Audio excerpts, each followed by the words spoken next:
What if everything you knew was a lie? He wakes inside a world of data, but outside, reality is cold. A girl stands alone, wielding power against an unbeatable system. Two lives intertwined. One game, two fates, no reset. Bound by code, surrounded by chaos, their fight has just begun.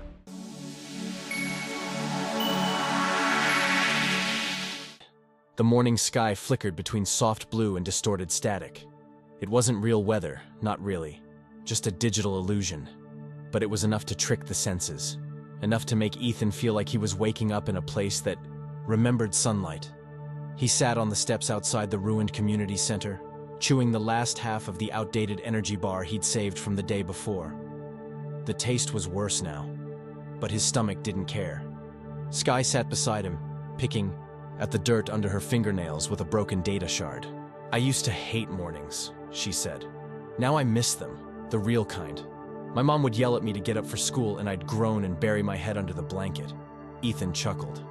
"Yeah, I used to hit snooze 5 times, then rush. Out the door without breakfast. Funny how we complained about that kind of life. Now I'd kill for it." He looked at her, seeing not just the tough survivor, but the teenager behind the mask.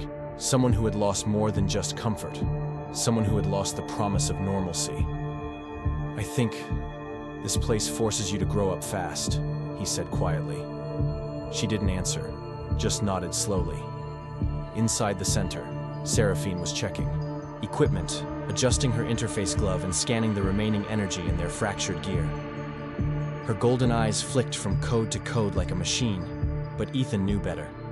She felt something too. She just didn't show it. "Today's the day," Seraphine said when they re-entered. "We moved toward the signal." Sky leaned against the wall. "You sure it's not another trap? The last signal we followed nearly got us pulled into a collapse zone." "This one's different," Seraphine said. "It's consistent, not system-generated. Someone's broadcasting it manually." Ethan raised an eyebrow. "Someone like us?" "Possibly." Sky pulled on her worn hoodie. "Then let's go find them. But if we run into another glitch beast, I'm not sticking around to chat." The group left the town ruins just after midday. The landscape changed as they moved. Less fog now, more open terrain. Fields of tall, flickering grass rolled out ahead, full of digital shimmer. It would have been beautiful if the grass didn't occasionally glitch and vanish into black voids for seconds at a time. "Feels like walking through someone's half-finished dream," Ethan muttered. "It is," Seraphine replied. "The system renders what it thinks we want, what we expect, but it's flawed, broken. Like the people it traps." She gave him a glance. "Perhaps, but broken things can still function, sometimes better than perfect ones." They passed the remains of a playground, swings twisting in the digital breeze, a jungle gym half-rendered. A teddy bear sat alone on the sand, its eyes blinking with static. Ethan stared at it for a long second. "My niece had the exact same bear," he said quietly. "She used to make it talk with a silly voice. She thought it had magic powers." Sky knelt beside it. "It's weird, isn't it? How the system pulls this stuff from our minds. It reads memory?" "No," Seraphine said. "It reads desire, longing, guilt. That's why it's dangerous." They kept walking. By sunset, they reached the signal's origin. It was a massive metal tower rising from the center of a broken highway. Cars, rusted and misshapen, lined the road, frozen mid-crash like time had simply stopped. At the base of the tower stood a figure in a tattered coat, holding a signal booster made of scrap. The man turned. He looked normal, too normal. Not stylized like Seraphine or the NPCs they'd seen. Just a guy, in jeans and a hoodie, with messy brown hair and eyes that had seen too much. "Thought I was the last one left," he said, smiling. Ethan stepped forward. "Who are you?" "Name's Marcus. Been here.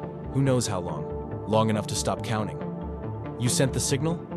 "Yeah. Started building it from junk. Took weeks, or maybe years. Time's weird here." Seraphine studied it. "You're not corrupted. How did you survive this long alone?" Marcus shrugged. "Didn't have much of a choice. I worked tech support in real life. Spent most of my days debugging things people broke on purpose. Surviving here is not that different, just more permanent consequences." Ethan laughed. You're not wrong. Marcus's eyes landed on Sky. You look like you've seen the worst of it. She nodded. I've lived it. Well, welcome to my humble tower, he said. I can offer warmth, power, and an old radio that plays 90s music on a loop. Ethan blinked. Seriously? Marcus grinned and hit a button. The tower sparked to life. A warped version of a Backstreet Boys song floated through the static. Found it in a memory cache, he said. Not much, but it's something familiar. For a moment, Ethan closed his eyes and let the music wash over him. It felt like a piece of earth had found its way back to them. Later that night, they sat around an improvised campfire made of glowing circuit cores and old cable. The light pulsed gently. Sky looked at Marcus. Why did you stay here? Why not try to escape? He stirred the fire with a bit of rebar. Because I did try.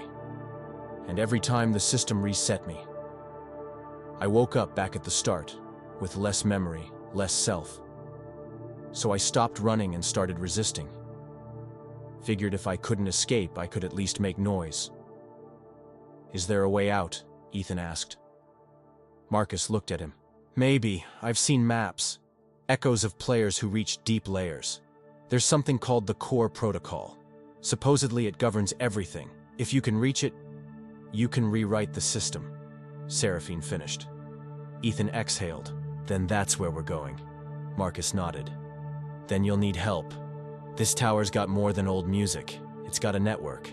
I can link to old data nodes, maybe even track movement in nearby zones.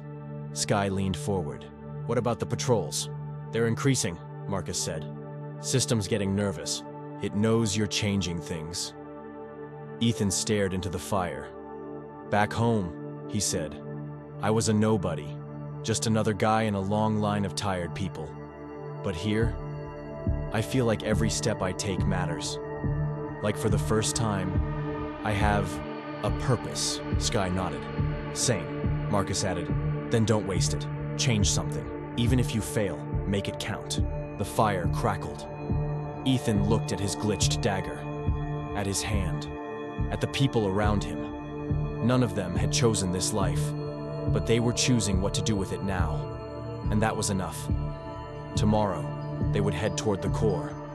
Tonight, they rested beneath a sky of broken stars, and for the first time in weeks, Ethan felt something like hope.